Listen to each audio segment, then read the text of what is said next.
क्रिस्त में प्रिय भाई और बहनों, शास्त्री कहते थे कि मसीह दाऊद का पुत्र है।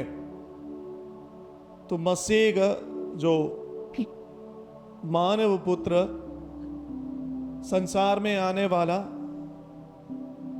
रक्षा देने वाला, मुक्ति देने वाला, तो मसीह दाऊद का पुत्र है सोचते हुए शास्त्री और विशेषकर यहूदी लोगों के मन में भी वही विश्वास था। यहूदी लोग पूरी तरह से इसी प्रकार विश्वास करते थे कि मसीह इस संसार में आकर हमें हर प्रकार की अत्याचारियों से बचाएंगे और एक राजा उत्पन्न होंगे और उनके अधीनता में हम रहेंगे और वह हमें स्वतंत्रता प्रदान करेंगे। यही सोचते हुए लोग जी रहे थे।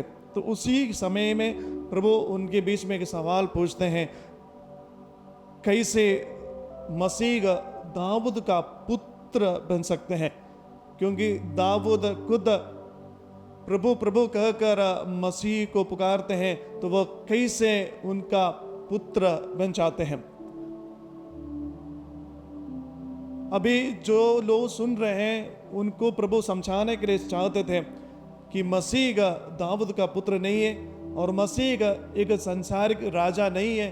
वो इसलिए संसार में आ गया कि हमें अनंत जीवन देने के लिए, और उनकी राज्य आनंद है और जो विश्वास करते हैं उन्हें पापों से बचाने के लिए आए हैं। तो ये विचार उनके मन में डालने के लिए प्रभु हमेशा कोशिश करते थे कि मानव पुत्र का जिम्मेदारी हमें इस सांसारिक राजाओं के जैसे युद्ध करते हुए स्वतंत्रता प्रदान करने के लिए नहीं है, बल्कि हमें पाप की गुलाम से स्वतंत्रता देने के लिए आए हुए एक राजा है। तो ये समझाने के लिए प्रभु हमेशा चाहते थे। यही सवाल हमेशा प्रभु उनके बीच में डाल देते थे कि मसीह या मानव पुत्र संसार में आए हुए इसलिए आए हुए हैं कि हमें पापों से बचाने के लिए, न कि अन्य राजाओं के हाथों से, अन्य राजाओं के अत्याचारों से हमें बचाने के लिए नहीं है, बल्कि हमें अपने पापों से बचाने के लिए, हमें मुक्ति देने के लिए, हमें अनंत जीवन की ओर ले जाने के लिए मसीह इस संसार में आ गए हैं। तो आइए हम विश्वास करेंगे, हम भी प्रार्थना करेंगे।